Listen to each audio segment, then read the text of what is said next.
So we've got 3 different countries, at least 4. Minnesota, Doug, all right, Orlando. All right, people, what it is a joy to see you here tonight. Let's get going. And if you have any questions, put her in the chat so everyone can see your questions. I'll try to answer your questions tonight. And I'll be here as long as you want or short as you want. It's about an hour, but I'm happy to stay here until your questions are answered.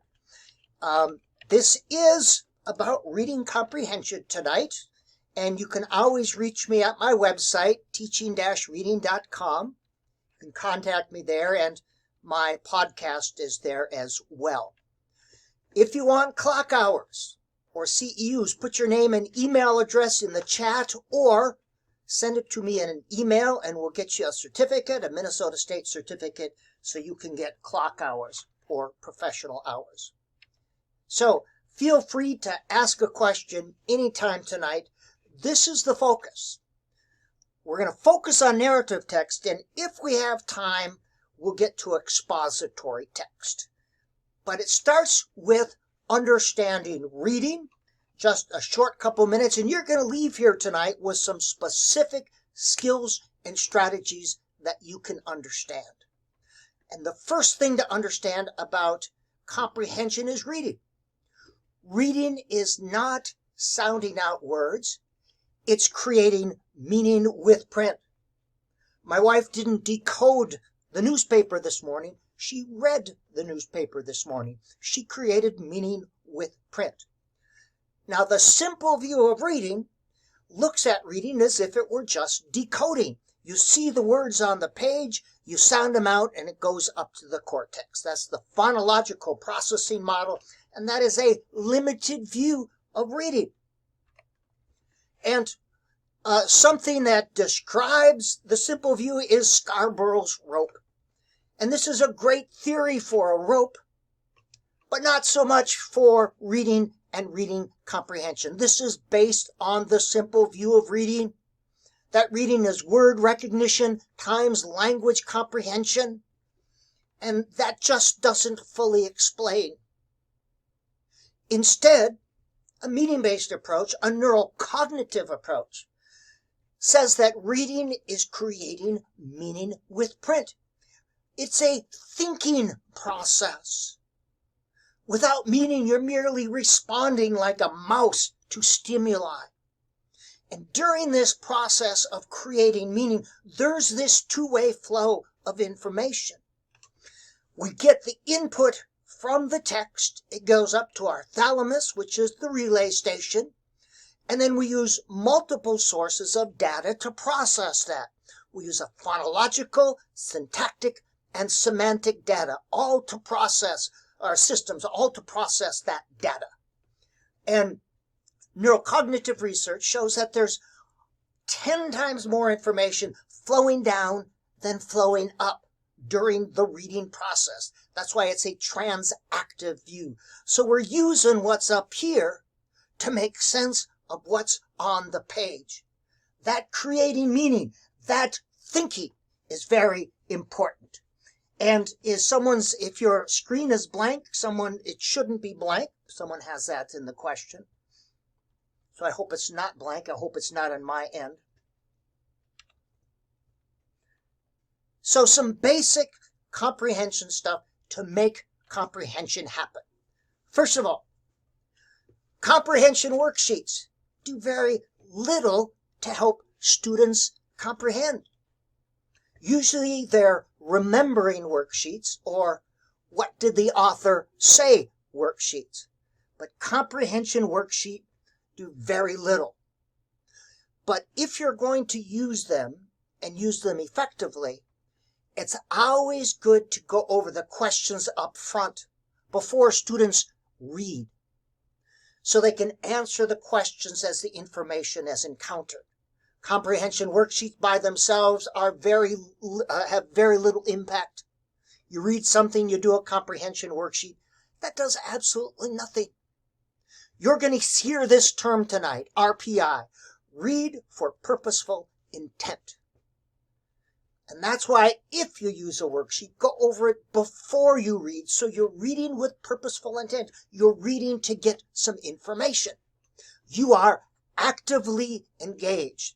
And if I get merch someday, that's one of the things I'm going to put on a hat. Read with purposeful intent, because that's what we want students to do, whether they're reading narrative or expository text. They're actively engaged. And we're going to go over this word a lot, metacognition, which is thinking about thinking. And that's an important term, an important thing. And we start at the preschool kindergarten level. And I'll show you about that first. But in comprehending, we teach the cognitive process to develop the skill. These are all cognitive operations or thinking processes that have been correlated with effective comprehension.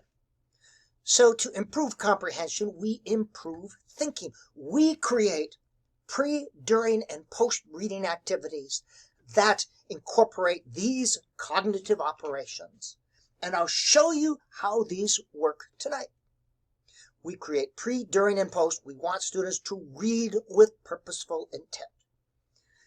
And someone asked me the other day, Dr. Johnson, how do you do this when I have a first grade class with 28 or 30 students? When teaching cognitive processes or any advanced skill, you start by teaching in a large group, cognitive modeling, and then move to small group, to pairs, and then individually. That's how you teach these things. We can improve comprehension by improving thinking. Comprehension is a thinking process. Reading is a thinking process. You have to be cognitively engaged. So how do we help children become cognitively engaged? And we don't teach comprehension as much as we develop students' ability to comprehend. We teach the cognitive process to develop the skill. For example, supporting a statement is a common cognitive process related to comprehension. If I wanted to teach students how to support a statement, I would teach the specific steps. Boys and girls, to support a statement. Step 1, make a statement or claim. Step 2, gather data to support it. Step 3, organize it. Step 4, describe the original statement. These are the steps. And I like using graphic organizers like this. I will be a great teacher, and then they list the steps, and then they describe the original statement. I like this particularly because it goes naturally to writing a paragraph. A paragraph has a statement and supporting ideas. But this is one example I'll show you tonight of how you teach the cognitive process, the thinking frame, the skills, to develop the skill, so that students do this eventually automatically as they read. Our goal is that they will engage in these cognitive processes automatically as they read, that they will automatically analyze and evaluate and predict and question and summarize and support important details or ideas. We teach the process to develop the skills. So, let's take a look at comprehension for emergent and beginning level readers. Some people say, well, beginning level readers, you should just do word identification. Not so. At the emergent and beginning level, pre-K, kindergarten, first grade, and yes, you can and should start working on comprehension in kindergarten. Absolutely. And at this level, comprehension is done at the sentence or paragraph level. And we are building the cognitive processes that will be built on, that they'll build on later. We are teaching the processes that will be built upon later on. Now, when you're teaching comprehension at any level, the focus should be on comprehension, meaning that you need to focus word identification and fluency from comprehension at any level. And that's worth repeating. When you're focusing on comprehension, separate that from word ID and fluency. That's why we say for comprehension work, students should generally be able to read with 95% word reading accuracy. And we start at the sentence level.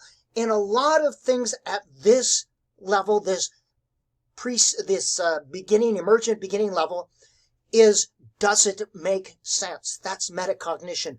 Does it make sense? And we're building the cognitive processes that we're going to build upon. We're developing the cognitive processes. We build upon these in succeeding years. And I love this big book where you can support cognitive processes. This is how you do it. Is this making sense? Does this make sense? You're watching the movie in your head, thinking about thinking. And this is built on the Vygotskian idea that thinking starts on the social plane and we gradually internalize this. And as you think of these 6 strategies, realize that thinking begins out here and we gradually internalize these ways of thinking as we're exposed to them and as we hear models. And I'm going to show you 6 very simple comprehension activities that can and should be done preschool, kindergarten, first grade. First one, simple sense, sentence sense, which makes sense. This is a great post-reading activity. You could read this together, or you could use it verbally, but simply give 2 sentences. Boys and girls, one of these sentences doesn't make sense. Raise your finger when you think you hear it. Bees make said. Bees make honey. Now you can do that orally, or you could read that to them. Very simple idea, but you're building that metacognition. Reading is not simply recognizing words or sounding out words. It has to mean something. And this can and should be done at the kindergarten level. The same with sentence mix-up. I love this idea because it builds the syntactic cueing system, and I know some people hate that word, cueing system. But here's where you have a sentence and you mix up the words, and students have to put the words in order so that they make sense. Bees can fly. You can do this a number of ways. You can have sentence strips. You write the sentence, you cut it up into strips, you mix them up, and they have to put them in order. You can do this a lot of different ways. It's a great post-reading activity. You can use it as a pre-reading activity. You read about bees, and then you give them some mixed up sentences. A simple idea that can be done in kindergarten and first grade. Even if students can't, quote, read or decode all the words, they can work in pairs. You can do this in large group. Reading has to make sense. This is the start of comprehension. This is another thing, using large books that can be done at the preschool, kindergarten, first grade levels, called confirmations. Before reading the story, you go through each of the sentences. You read them together. So this would be a big poster in front. Some of the events will be true or some not true. Elk live in trees. Foxes live in holes. Boys and girls, as we read this, we are going to see which ones are true, yes or no. So you're reading with purposeful intent. And when you encounter these in the book, you stop. Where should we put the check mark? Yes or no? Very simple idea you're asking. Absolutely simple. The best ideas are usually the simple ones. Narrative text. Molly went swimming. Billy rode a bike. Sally went home. Boys and girls, as we read this story, we are going to have to check, yes or no, which of these things are going to happen in this story. So you're reading with purposeful intent. I love it. Teaching thinking at the kindergarten level. Yes, no, why? This is, again, thinking begins on the social plane. And as we're exposed to it over time, we internalize these ways of thinking. This very important Vygotskian idea. If someone has a question, I would encourage you to put your questions. Will a copy of the PowerPoint be available to you. I am going to put this in, it's more effective if you put your questions in the chat. I will have a recording of this podcast. I will put it up on my YouTube and LinkedIn page, and you can email me. So feel free to keep those questions coming. This is another very simple one. Cause effect. How do you teach cause effect? Well, I love the graphic organizer. And you teach cause is what happens and effect is what happens next. Cause is something that happened. Effect is what happens next. And you go through the chart and you say, boys and girls, Molly went swimming. We're going to read to find out what happens next. And you can have 1, 2, or 3 of these, and you fill in the chart if I'm working in kindergarten or first grade as you encounter these if you're reading it in a large group with a big book. Okay? Someone asked, how do we reading this meaning-making activity? Yes.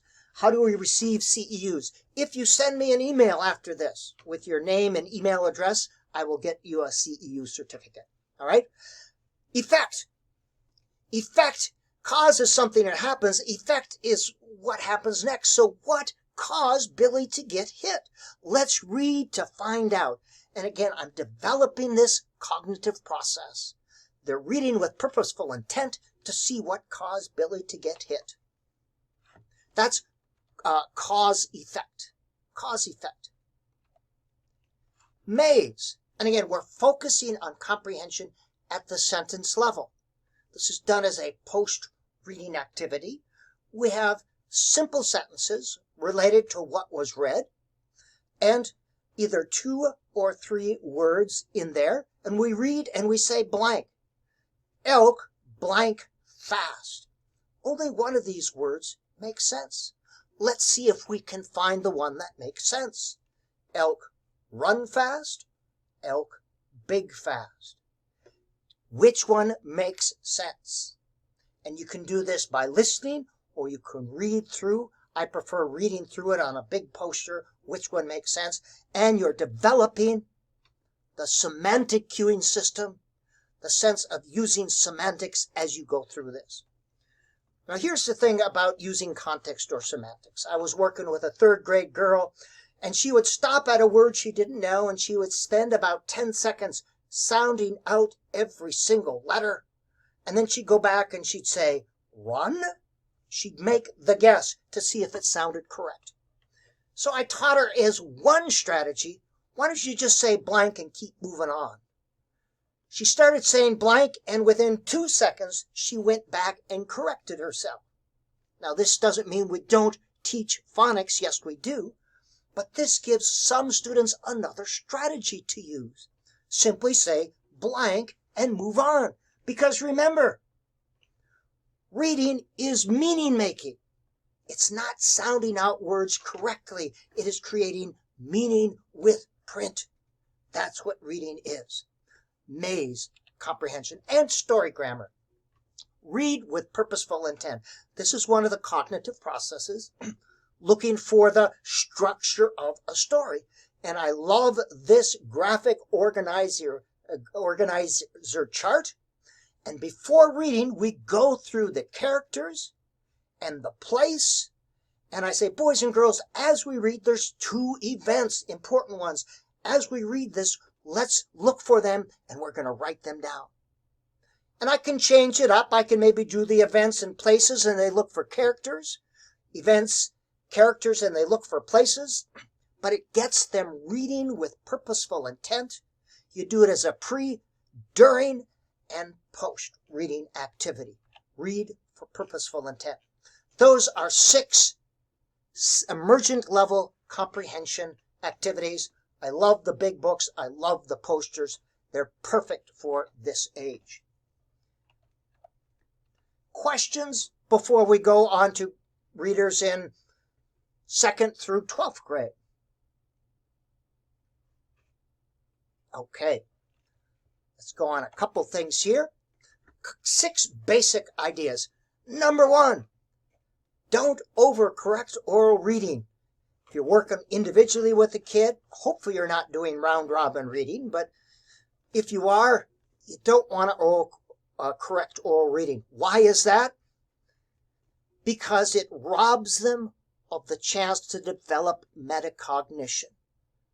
And it's real hard to do. When students stop, you automatically want to say, sound it out. Well, they know that. If they could sound it out, they wouldn't stop. But teach them to say blank and move on. Sometimes. Not all the times, but sometimes. Because it develops their ability to use context to create meaning.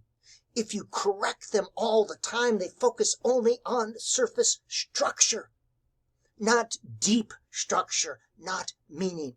Stephen Cousir did some great studies, and he found that students that focused on surface level structure, getting them all correct, didn't comprehend as much as those that had occasional miscues, but were creating meaning. So don't overcorrect. Starting in 4th grade and up, the focus is more on informational books. Yes. Starting to read to learn. Here's where we need to teach study skill strategies. And I'll get to that at the end of tonight. But the important thing here is you need to teach. Can't see other people's comments, only yours, Andy. Oh, I knew you were going to say that.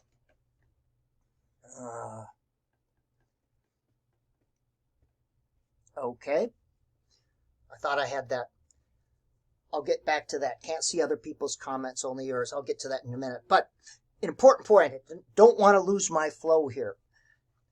You must teach your students that reading a textbook is different than reading a storybook. You don't read Harry Potter in the same way you read your social studies textbook.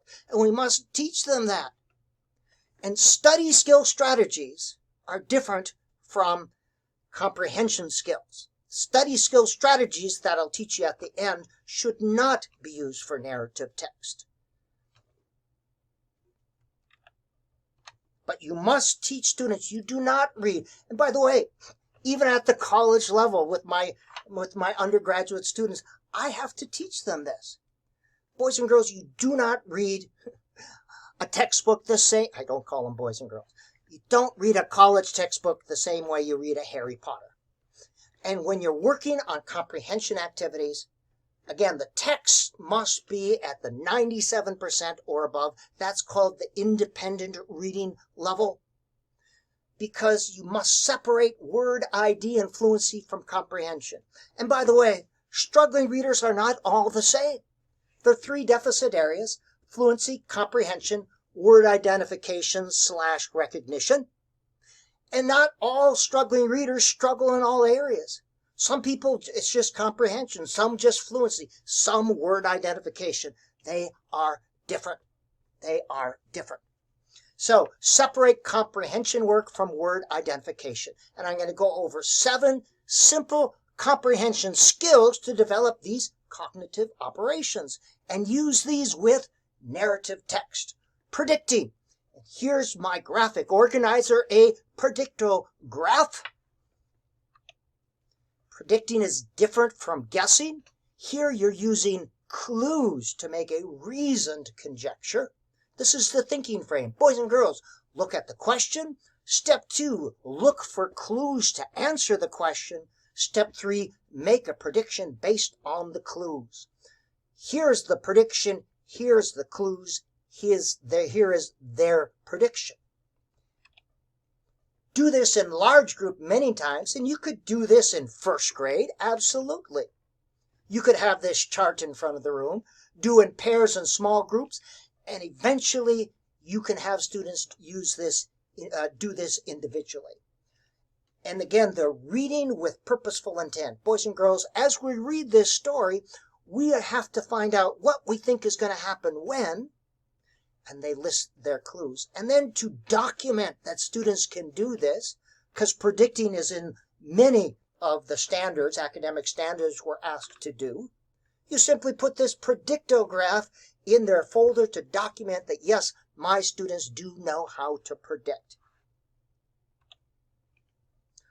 So if I'm planning this, I look for prediction that can be made within the story, and there has to be enough clues in that story to make a guess.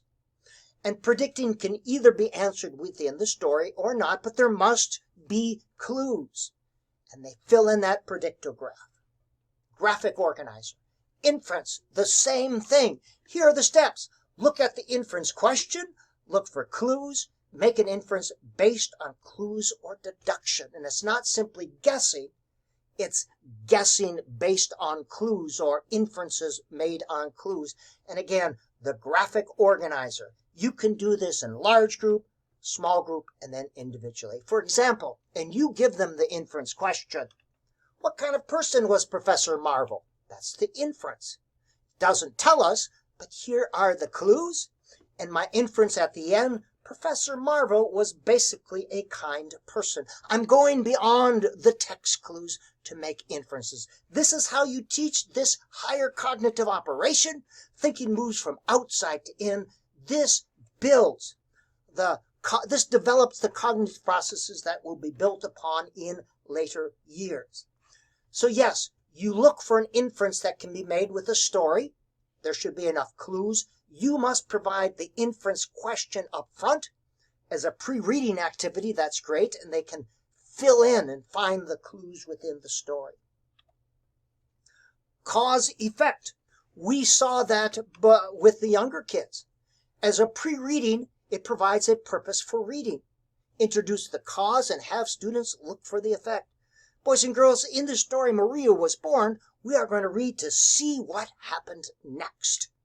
Cause is what makes things happen. Effect is what happens next. This is a graphic organizer. Some people prefer to have the page number here to get students to really dig into the text. Bob stood up on the bus. What happened next?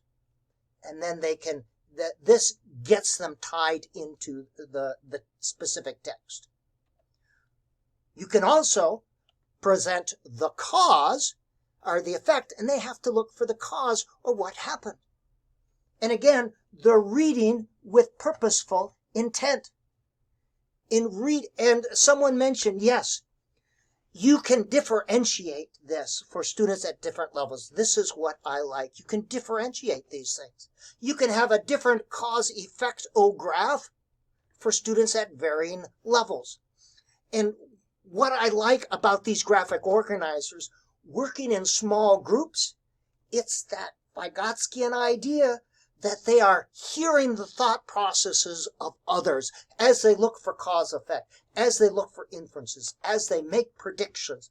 That's how thinking develops from outside in, as they internalize the process.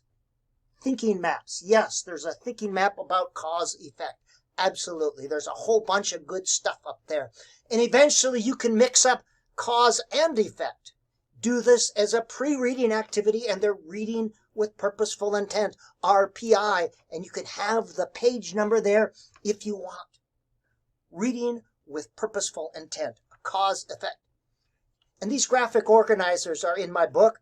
I put my book on the end because I don't want you to think I'm doing this to make money or sell books. I'm not. I'm doing this because I want teachers to have some skills. That's why I'm doing this webinar. You can read the story together. It's sometimes called shared reading or close reading, and fill in the chart. And when you do that, you do a lot of different, read the first paragraph, everyone read two. I'll read one paragraph, you read silently. There's a variety of different ways to do shared reading. And then you fill in the chart as each one is encountered. The space alien touched the zebra. What happened next? What's the effect? And over time, you develop these cognitive processes. Now, the purpose isn't to fill in the cause-effectograph or the predictograph. That's not the purpose. That's a means to a greater end, which is to develop these cognitive processes. Comparison chart. That is a very common standard.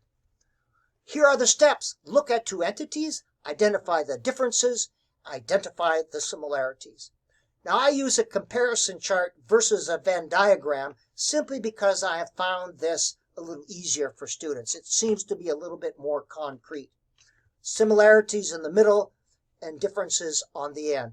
Again, a graphic organizer. And if I wanted to demonstrate that students can compare and contrast, I would simply use this graphic organizer and put it in their portfolio. Keep it simple. It doesn't have to be complicated. You can compare characters, events, settings, stories. If I want to get students personally involved, I sometimes say compare you to Harry Potter or your life to a situation in the story. It's one way to make these personal connections with what they're reading. Compare and contrast. And here's that supporting details again. Introduce the declarative statement, some aspect of the story. Provide the graphic organizer. Students look for supporting details as they read. And I like this because it naturally goes to writing paragraphs. Naturally, paragraph is a group of similar ideas, so they can actually make a paragraph. I use this a lot when I'm teaching children paragraphs. Supporting details. And again, I'm teaching the cognitive process. You make a statement and you support it with ideas. And that's good for expository writing. Here I'm straying a little bit. Expository writing, you make your case with supporting ideas. In this world in which we exist, people just yell at each other and say, I'm right, I'm wrong, instead of make your statement and support it with ideas. This support a statement is used in many places. And again, you can have the page number here if you want students to dig in to the text.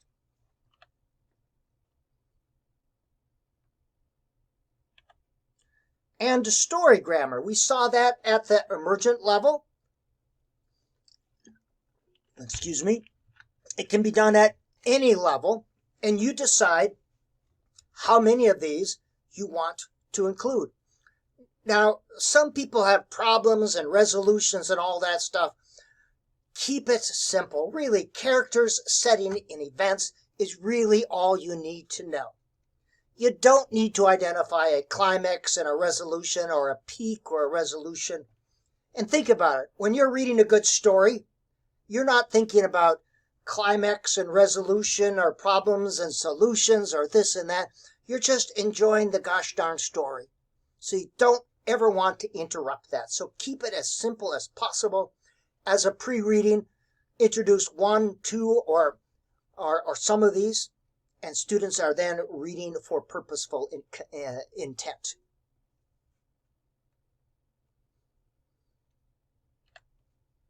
Some students prefer the web. Same thing, it's just a little bit more laid out, a little bit more graphic. Same idea, same idea. And then to measure comprehension, one of the reasons I like this, using a story retelling chart. This is a way to assess comprehension, and any type of measure like this, and I don't care if it's a standardized test, it's all a bit subjective. One way to measure comprehension is to simply ask the student to retell the story, and they get 2 points for each one that they can identify. And then pre and post confirmations. Again, this was done at the emergent level. It can be taken up a notch. A series of declarative statements, at least one is not true. Read through as a pre-reading activity so they have a sense of the story. It is a scaffold. Which one happened? Which one is true? This is one I did. I was tutoring a 3rd grade girl. We're reading about Abigail Adams. As a pre-reading activity, we went through each of these sentences, and she had to predict yes or no, if it was true or not. So I'm giving her a sense of what she's going to read. That's that scaffold. And as we read, then she could cross out her prediction and move that if she wanted to, confirm her prediction or not. You can use this a variety of ways. And as I said, all of these strategies, these are my 2 latest reading books. My writing book will be coming out in a week or so. So, let us look at study skill strategies for expository text. Let us focus on expository text. Comprehension for expository text. And we're going to look at three things. The first one are activities that you can do, pre-reading activities that you can do to help children comprehend, to create a scaffold. And someone said reading should be an engaging and joyful activity. Absolutely. A teacher's number one job is to help children fall in love with books. After that, 99% of your job is done. That's why I say comprehension for expository text is different from comprehension for narrative text. The purpose for reading a story is to read and enjoy. The purpose for reading a textbook is to read and understand. We approach them differently. We must teach students that you read them differently as well. So let's look at things we know about comprehending expository text. First of all, we've already said this, students read primarily expository text, 4th grade and up. And that's kind of a shame. Students, their voluntary reading tends to go down when they hit middle school. And that's the age when students really need to be reading stories about children going through similar experiences. That's how you understand yourself and other, reading about the experiences of others. So voluntary reading should be promoted in middle school and high school. The purpose is different, and little, if any, time is spent in our reading curriculums teaching students how to comprehend expository text. And we have plenty of time, and I'm going to go over that. But 5 simple ideas as pre-reading strategies. Activate relevant schemata. That is, what do you know about something before you read it? Boys and girls, we're reading about frogs today. Let's get some things on the board. What do you know about frogs? That's activating background knowledge. Sometimes it's appropriate to teach before they read. You know, traditionally the teacher would say something and then you read something to reinforce. It's okay to do that. You teach and then they read to help understand what you just said. Identifying important vocabulary words, okay, that's okay. Advanced organizers to show them the structure. I'll show you some of these. And sometimes it's okay to create discussions related to some aspect of what they're going to read. These are all more advanced strategies that you can do to help them get ready for reading. But a very simple one, a structure, an outline of the chapter they're going to read. And you can give them to it or you can put it up on the wall. Now think about this. When you're in 4th grade and up, everyone's reading the same social studies text. Some students are 3 to 5 grade levels above, some 3 to 5 grade levels below. We want to provide a scaffold so that struggling reader doesn't fall behind. And a simple outline like this, very simple to do. You can make them, put them on a PowerPoint and save them for years. But you can go over the structure of that chapter or of that text before reading. A simple idea. Same thing with semantic maps based on the structure of what's in that chapter or text. Semantic or a concept map, so it reflects what's in the chapter that they're about to read. Structured notes or scaffolded note-taking. This is you're teaching students how to take notes as they read, and you simply have some of the stuff filled out for them. That's that scaffold or that structure. As you're teaching them how to take notes, this could be during reading or during a class. And you have some of the information filled out, and you hand that to students. And experiment with that. And again, that struggling reader who's reading 2 and 3, who really struggles, this is a simple thing that you can do.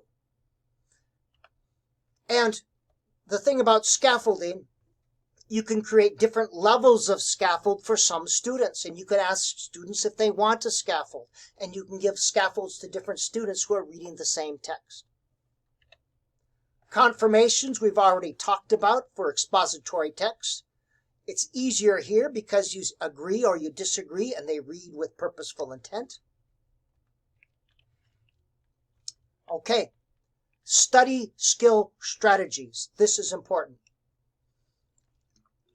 A strategy is different from a skill in education. A skill is something you do automatically.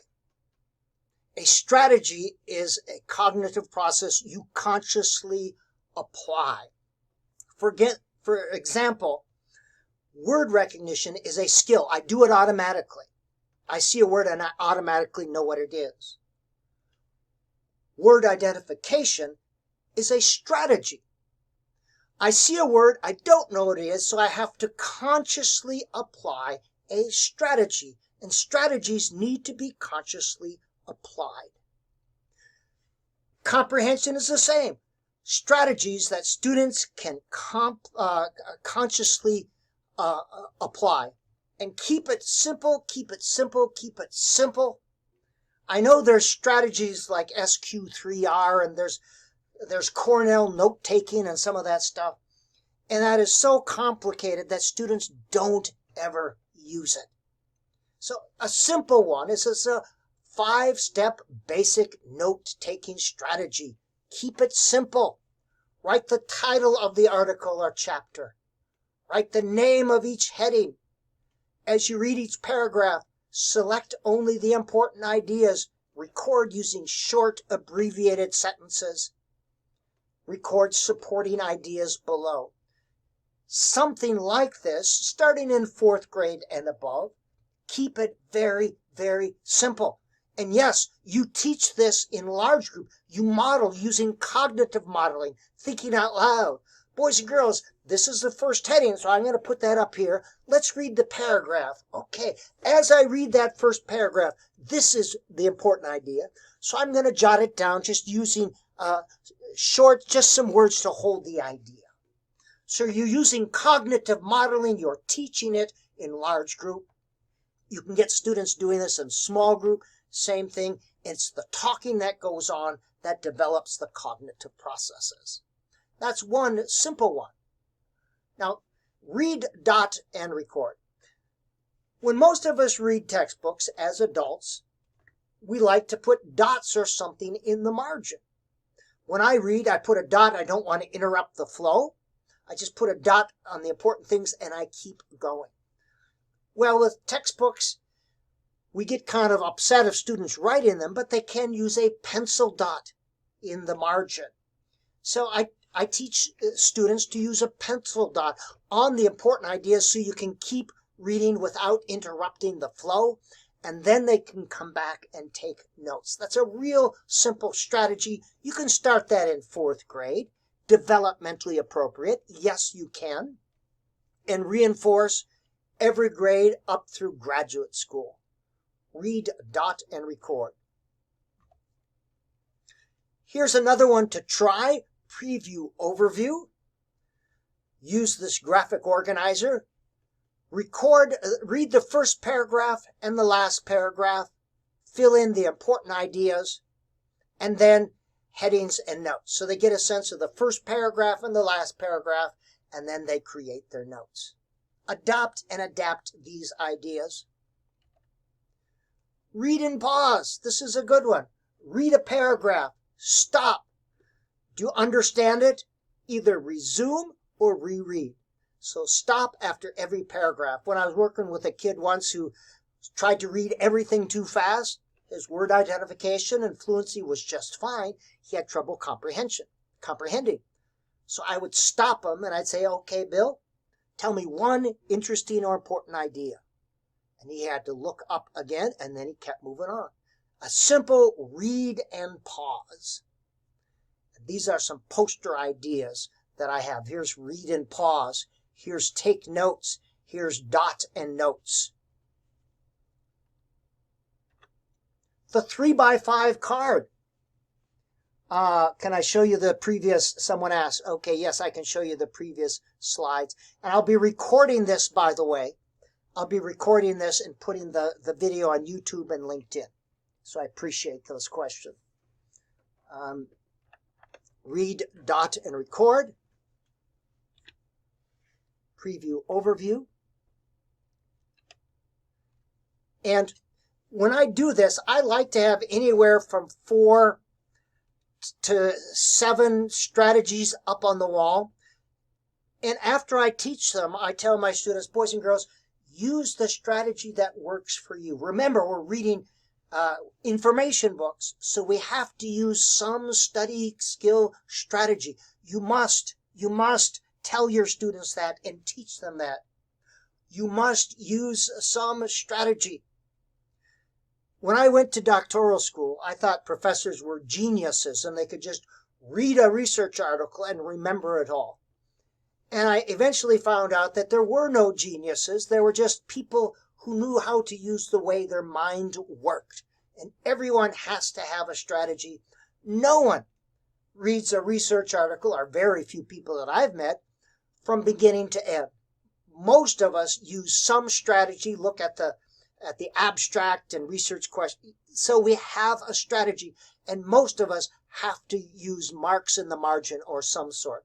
So some of my undergraduate students, they feel like they're failures because they read and they don't remember or understand.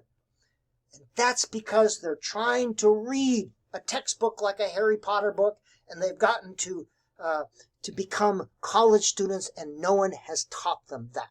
So that's your job, is to teach them that. 3 simple strategies. There's the look back. Student reads a paragraph or section silently. Ask the student to tell you an interesting or important idea. And get used to watching your student's eyes. Oh, that is, if you're working individually or in small groups. A student who is comprehending, you can see their eyes going like this. If their eyes go like that, that means they're reading letter by letter, word by word. And when I tell students and teachers, I often say round-robin reading should never be used, ever, ever. Well, how do you know if they're reading? Watch their eyes.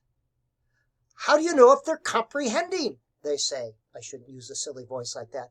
There are places to assess comprehension. You don't have to assess every gosh darn thing. We are developing their ability to read. So you don't have to assess everything. You get better at something by practicing. They need to practice. Most of the reading should be done silently, or in younger grades with a buddy. Round-robin reading. If I were the grand poobah, I'd make it illegal to do round-robin reading because it impedes more than it helps. Students are focusing on surface level, on not making mistakes, and they don't focus on creating meaning. And that's why this use of round-robin reading impedes rather than enhances students' ability to create meaning with print. That was a little aside there, but round-robin reading really impedes students' reading progress. It's not how reading is done in the real world. I have yet to go into a library and see a group of students sitting at a kidney-shaped table reading something out loud. It's not reality. We must make our reading class look more like reality.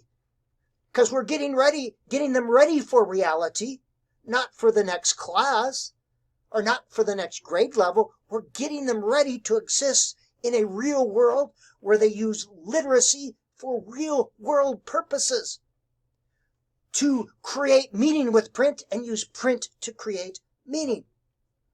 That's what we're doing. And we get, you got me all worked up. Don't get me worked up there. 3-eye chart.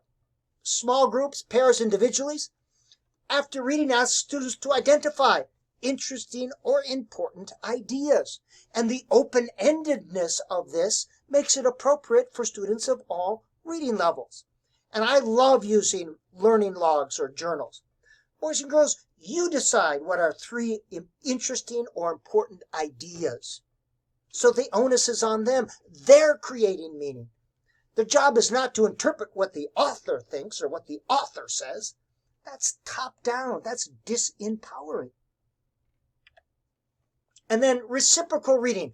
It's a great idea, but keep it simple. Sometimes when you make these strategies too complicated, you don't use it. Pair with a partner. After every page or paragraph, one partner covers and describes, change roles, the other looks, and then change roles. Keep it simple. Reciprocal reading is a good idea, but keep it very, very simple. And the goal is to develop this metacognition. These study skill strategies should only be used with expository texts. And at this point, I am going to open it up for questions, and go ahead and put your questions either in the question space or in the chat. Choice and agency matters, says Catherine Brown. Can you please show us the reading eyes again? Yes, and I have other things, but an effective reader, their eyes are going like this. A bad reader and a struggling reader, their eyes go like this because they're focusing on every letter. As an example of this, in my presentation, I have a paragraph and I have participants read the paragraph. Then I give them the same paragraph, but with the words in reverse order, so they're not able to use semantics or syntax. And their reading is very choppy, just like a struggling reader, because they're looking letter by letter. That's the reading eyes. What are your thoughts about applying these strategies to help with state assessment? Absolutely, these help with state assessment. And state assessment, often you could use authentic assessment, portfolio assessment to document students' ability to comprehend. What state assessment often is they'll take a set of standards like the Common Core State Standards, which are performance standards, three-dimensional standards, and will try to squish them into a two-dimensional test that can be answered by filling in a bubble, and try to make that appropriate for a grade level. And that is not a very valid assessment. Now, here in Minnesota, they often say that reading scores are going down, but they never actually report scores. They report percentages of students in 4 arbitrarily defined categories.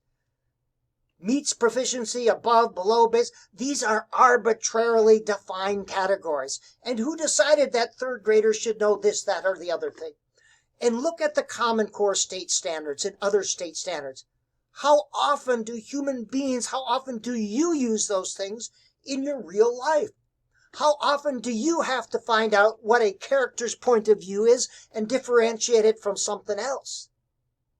Our job is to get them ready to meet reality. We want them to be thinking human beings, not responding mice and rats. And stop before I get myself all worked up. All right, someone asked a question. Clicking here. Oh, my screen is blank. Oh, I comprehend. Which reading comprehension strategies have the strongest effect size? Good question. The ones that work. Kids are not standardized products. Different strategies work for different kids. And that's why these one-size-fits-all programs just make my head blow up. Because kids are different. What works good for me works different for other kids. Can I cite studies? Absolutely. I cite the studies in my book, and I'm not saying this to sell books, but I purposely do not put them here. Yes. Yes. Any studies on which work best for the most? And that's the thing. When you look at studies, which work best for the most, it's this idea that you can find something.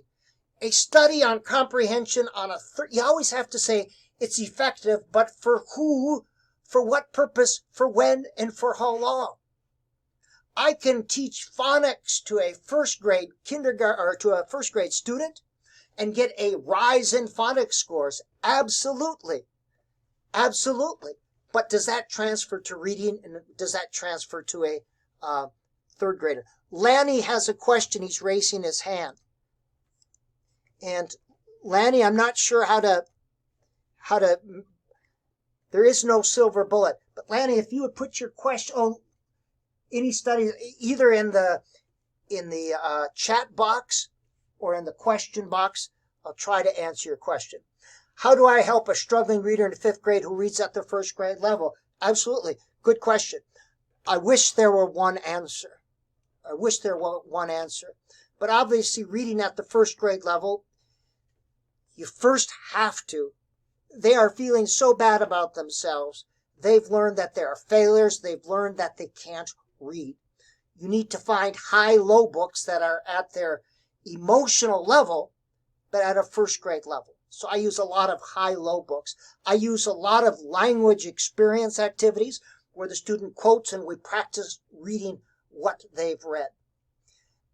And here's the thing about struggling readers, and I've seen these IEPs from students in 6th, 7th, and 8th grade. What isn't working in 1st grade gets repeated and repeated and repeated, and they do the same thing that doesn't work, which is usually more phonics instruction, so it cannot work even more. And here's what the National Reading Panel report says, people. That phonics, a phonics focus has little impact on struggling readers beyond 2nd grade. Look it up. Page 2-97 talks about the impact of phonics. People forget that. As well, there are different ways to teach phonics. There's synthetic phonics, analytic phonics, large unit phonics, embedded phonics, and the National Reading Panel says they are all equally effective. And we tend to think with the science of reading only synthetic phonics, and that is far from sufficient. Would you use the earlier strategies in a mixed ability group with a number of non-English teaching students? Yes. Yes. What do you think of the book Models of Teaching? I'm not familiar with that. But here's what I think in general. Teachers need to have a toolbox full of strategies, and they need to use the strategies and models that work best for them. We need to empower teachers to make the decisions that are best for their students, because I can't see the students in your classroom. And all your students are different. So I get a little itchy, little nervous when people say, use this model. This is the model you should use. And no. A while back it was the Danielson model. And they thought if everyone followed this standardized algorithm for teaching, all teaching problems would go away. And they were so wrong. It wasn't research-based for one thing. But no, teachers aren't standardized products. What works for one kid doesn't work for another. Would you use something like F&P assessment system to analyze your students' need and comprehension? The best assessment I have found is miscue analysis to see how they're processing. The eye movement miscue analysis, EMMA research, is absolutely fascinating. For comprehension, I just like a simple story retelling chart. For God's sakes, don't make it so complicated. You know, I get these tests back from Dibbles and this other stuff, and it doesn't tell me anything about how to teach reading. So what? There's a deficit in short-term memory. The kid, it doesn't tell me what to do. A miscue analysis will tell you what to do tomorrow to help that kid. And it's done individually. It takes a little bit more time.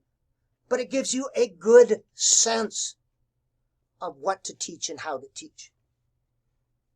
Trying to differentiate comprehension is a challenge. What do you suggest for a beginning teacher to do in order to perform the strategies? It does seem overwhelming. This is what I would suggest. Pick one idea. And think about this. If you can get 2 new strategies into your teaching repertoire every year and take baby steps, instead of thinking you have to do everything perfect. It's okay to be mediocre as a teacher when you're starting out. It's okay to try new strategies and have things not go just right.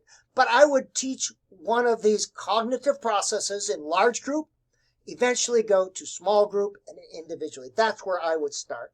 Something as simple as predicting. And you could use that in a variety of situations. You could even predict football games if you wanted to teach that cognitive process. Keep things simple. Keep things simple.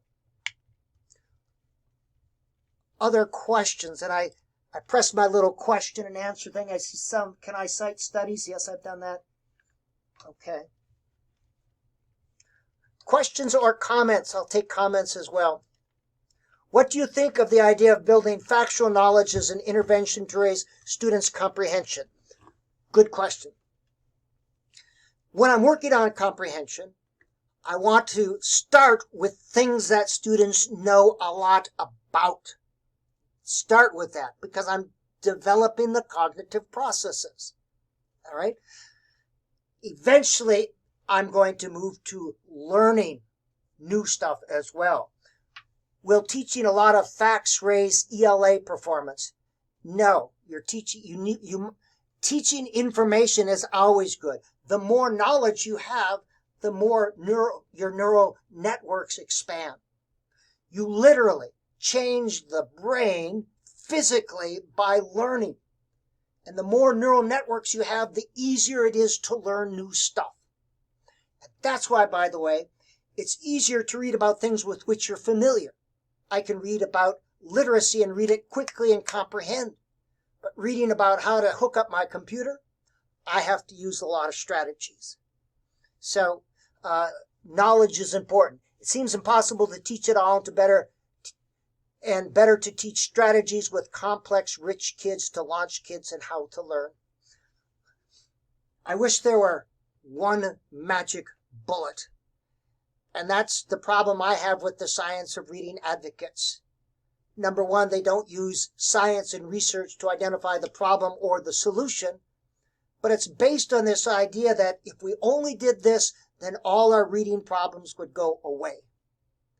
And that is just naive thinking. It's a naive understanding of what science is and what reading research is. Dr. Gwen Berry used to work here as a matter of fact, she's at Kansas Strategy.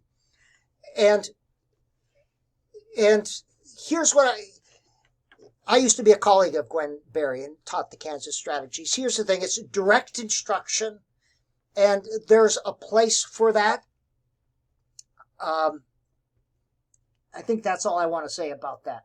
What is the thinking of discouraging running records? I see it very valuable tool. Running records are great for identifying basic reading level. Nothing wrong with running record.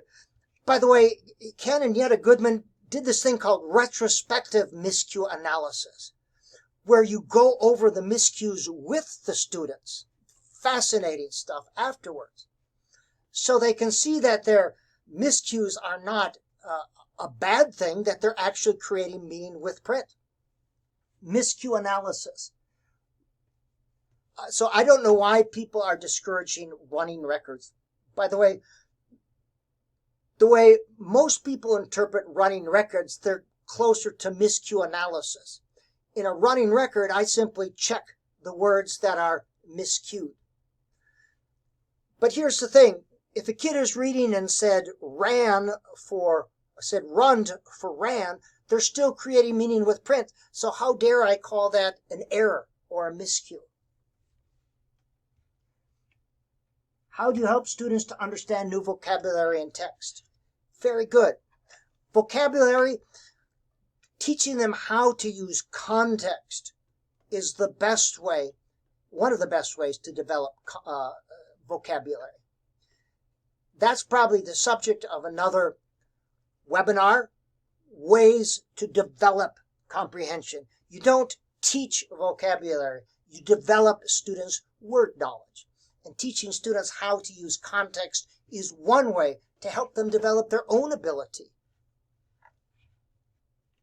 Help them understand new vocabulary and context. When I'm working with students, I will actually put up a vocabulary word in the context of a sentence and practice what clues do we have, what do we think, let's make a guess, and write their guesses down. So I'll stop and I'll analyze the sentence like that.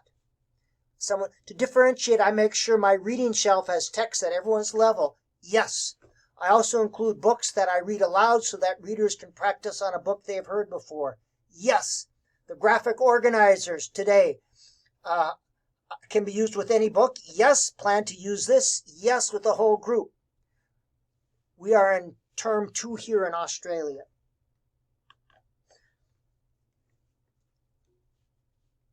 Glad to do this. Yes to miscue analysis. Absolutely. And I haven't done a webinar since last year, so I forgot to make sure the questions and things were visible to everyone. If you want, and I'll stay here until everyone leaves, by the way, but if you want a certificate, send me your name and email in a message.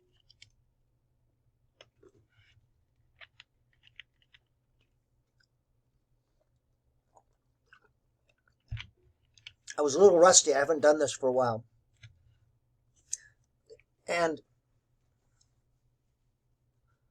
oh, greetings from Vietnam. Well, that's incredible.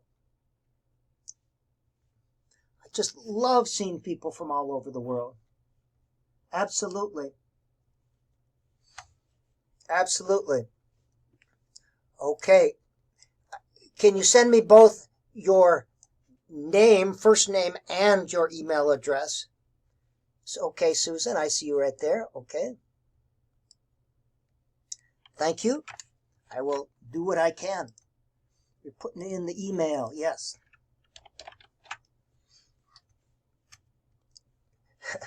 All right. I have to jump off now, exhausted from the total eclipse. Absolutely. Thank you, people. Next time I'll figure out how to do the questions a little bit better. And it's always good to be able to actually hear people. So I've done that on occasion as well, where people can actually talk to me. That's always fun. I'm working on a system that only allows children to take home books that they have the sound they have been taught. They are not allowed to take books home if they have not been taught the sound. How do I respond to this? My students want to read more. I would let them read. Help the kid fall in love with books. You don't have to sound out the words. Kids read books that they can't sound out all the words, and it's okay. Help them fall in love with books. That's a teacher's #1 job. I can't see other chats. Okay. Okay, very good. And I'm going to have my tech people here help me with that. Okay. Did you see my question, Andrew? Berna? I don't know if I did, but if you could put your question again, Berna. I don't know if I did.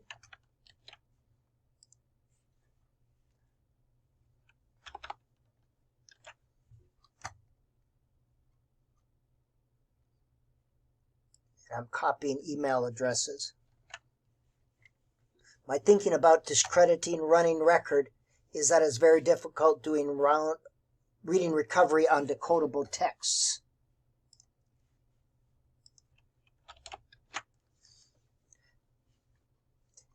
And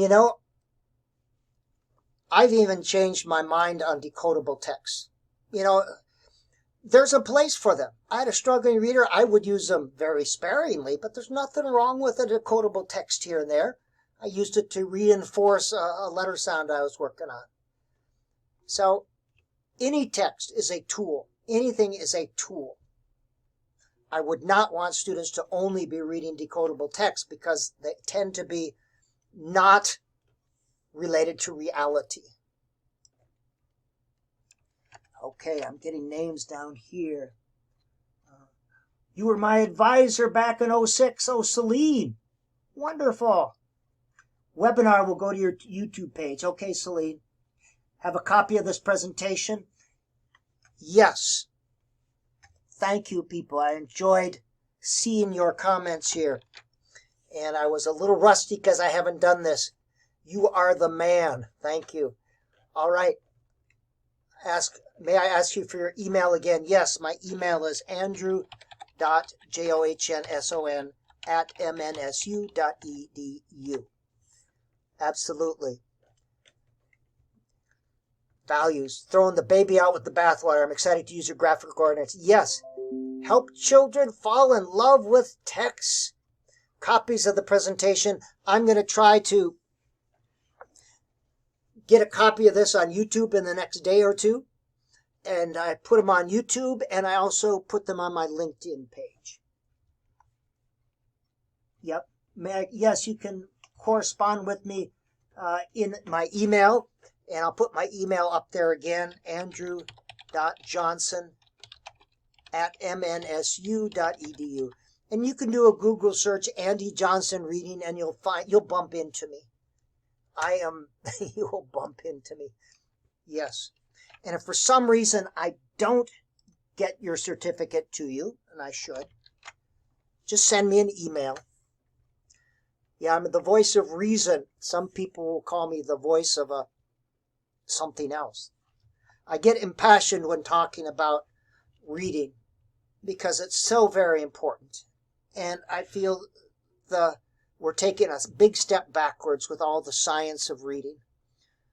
We're having people come in to view my syllabi from our Minnesota State Department. People who don't know a third of what, I'm going to sound like I'm bragging, but I spent 30 years studying this stuff. And some snot-nosed kid is going to come in and tell me what can and can't be in my syllabi. Of course I get a little offended. I'm a human being. Of course. Help students fall in love with text.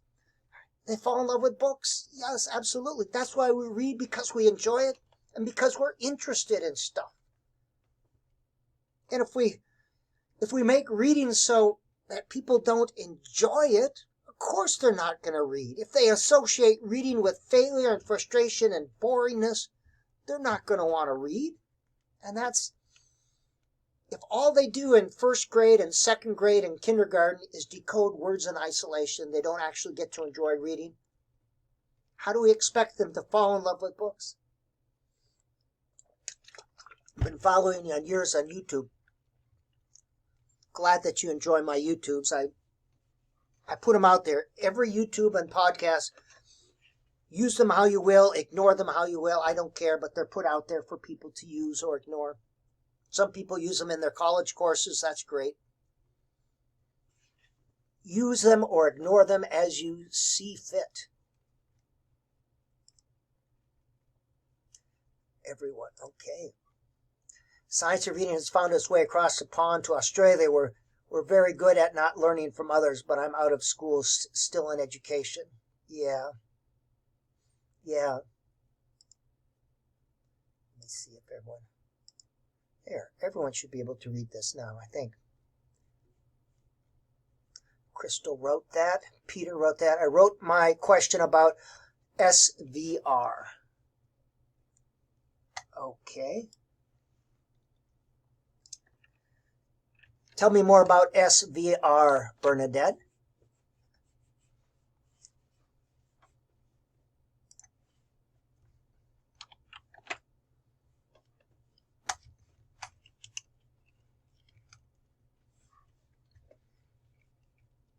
I think everyone can see the questions. A simple view of reading. Okay.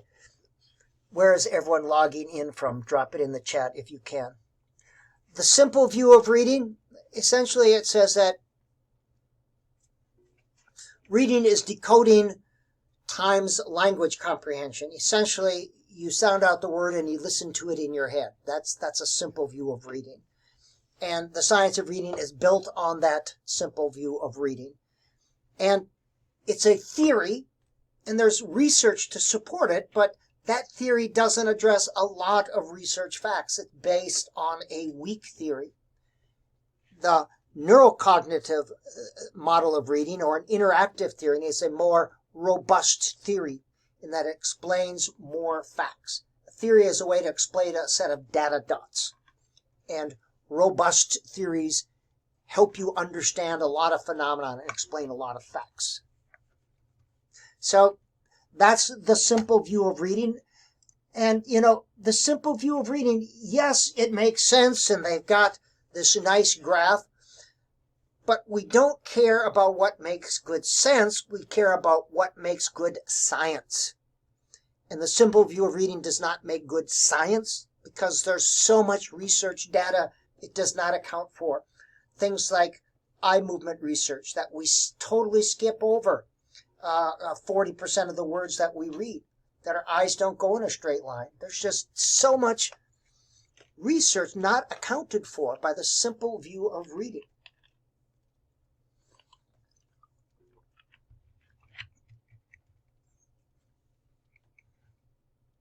Celine, I remember the name.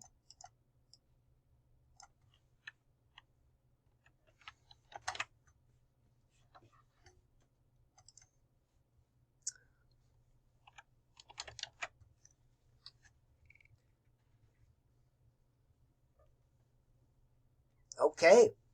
Thanks for having me over in this webinar. I would love to participate in a fourth one. Yes, we'd love to have you participate and do more webinars. Our ILEC groups meets every 2 weeks or so simply for a discussion. And of course, I forgot to say that. Duh. But here are a group of educators from around the world, and I always leave a better literacy educator than when I came. Because there's some big names there. I call them big names because I've read them for years. But they're talking about real stuff and we're having real discussions. And there's anywhere from 12 to 35 people that meet every 2 weeks. And it's just incredibly inspiring. Thanks. So glad that you cover what I firmly believe. Yes. And sometimes I like hearing someone that puts shape to what I'm thinking about. That's when learning is most powerful for me. When it puts shape to the ideas that I'm already thinking about. That's the best learning. So if I could put shape to some of the ideas that you were thinking about or explain it in a way that maybe helps you solidify what you're thinking, that is great. That's our job. And here's the thing, I tell my audiences sometimes even that I don't agree with myself all the time, meaning that as I encounter new people, new information, new research, I'm constantly evolving. Would it be appropriate to post the website in the social media? Yes. If you have the ILEC website, go ahead and post that here if you want. As I said, I'm a little bit rusty. I haven't done a webinar in over a year. So I forgot about the chat thing and all that stuff.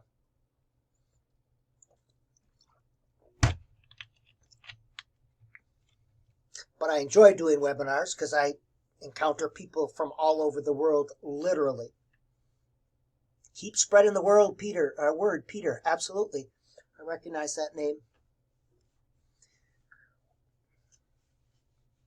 We got 57 people here. Keep throwing those questions at me. As an upper grades teacher, fourth graders, I face challenges when my students miss opportunities to build enjoyment of reading at a younger age. Meanwhile, I need to progress with literacy skills and other learning focuses, keeping up with my grade level learning. What do you suggest for my situation? 20 minutes of silent reading every day is probably the best lesson you can give to your students. 20 minutes of silent reading. And think about what's so important that you can't spend 20 minutes, even if it's 10 in the morning and 10 in the afternoon, but reading for enjoyment. Would you please offer a segment on teaching writing? I love writing. My new book on writing is coming out in a couple weeks, so I've done webinars before on writing, and I'll be happy to do another webinar on teaching writing. That's another thing. After comprehension, the writing process is not addressed. We're still not teaching the process. Even in higher education, we think that simply having writing intensive classes is going to help, and that doesn't help because we're not teaching the process. 20 minutes of silent reading, that's probably the best gift you could give to your students. Challenges my students. And by the way, I don't have all the answers to all the questions. I have some answers. I have ideas that you can use to answer your own questions. I'm an idea guy. If someone comes to you and gives the impression that they have the idea, they have the answers for all your questions, you should run from them because they are a snake oil salesperson. No one has all the answers. The beginning of wisdom is the recognition of ignorance. Once you realize how much you don't know, that's when you can take the first step to saying, okay, now I can really learn. Beginning of ignorance is the beginning of wisdom is the recognition of ignorance.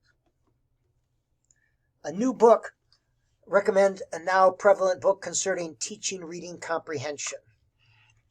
Could I recommend a now prevalent book? Well, of course, I think my last book on reading has everything you need to know about teaching reading comprehension. It's called Meaning-Based Interventions for Reading. And I'm biased, but it has a short chapter, and you don't need to understand a whole lot, but it has everything you need to know, and it has all this stuff. And I'll put the title of that in the text here. I'll put a link to the name of that book. And I hesitate because I'm not here to sell books. That's not what I'm about. But yet I write these books because I put my ideas down. Designing Meaning-Based Interventions for Teachers. And really, the ideas in this book can be used for any readers at any level. Why did the simple view of reading gain so much traction in the U.S., Australia, and has been so influential with publishers? I can only opine. I think the simple view of reading caught on because it's simple and easy to understand when you have that stinking rope. And everyone who's been to first grade thinks that you just sound out words and it makes sense. And again, what makes good science doesn't always make good, what makes good sense doesn't make good science. And people understand it. When you talk about using the 3 queuing systems, which some think is a tool of Satan, people get all confused. By the way, we don't teach the queuing system. We don't teach 3 queuing systems. We develop multiple ways to recognize words. Recognizing a word as you see it and you instantly know what it is. Yes.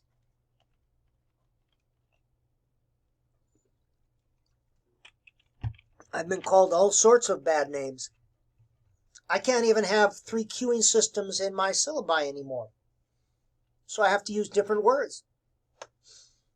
But if I didn't teach my pre-service teachers about multiple ways to recognize words, I would be committing educational malpractice.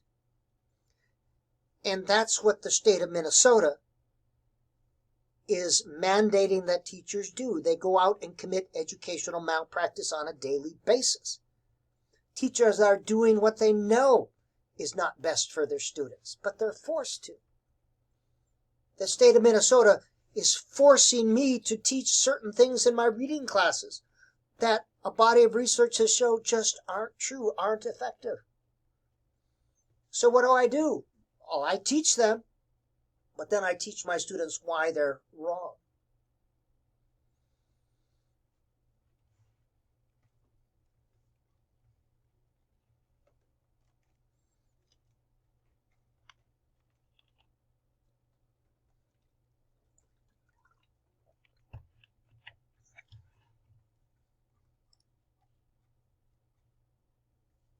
I don't understand. Isn't saying no queuing akin to saying you don't use all parts of your brain?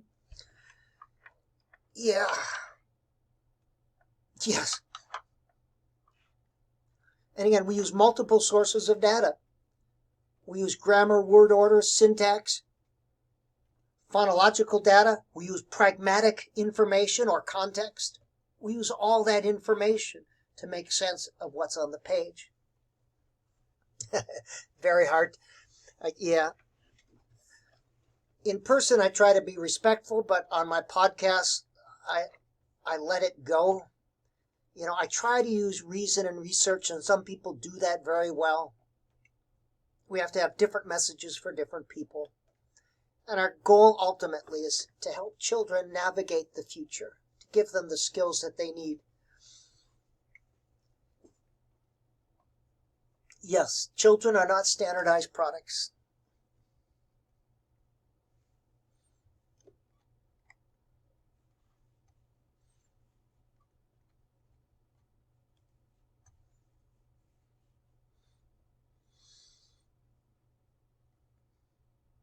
All right, people, if you have any last questions, send them to me, or else I'm going to put my email one last time.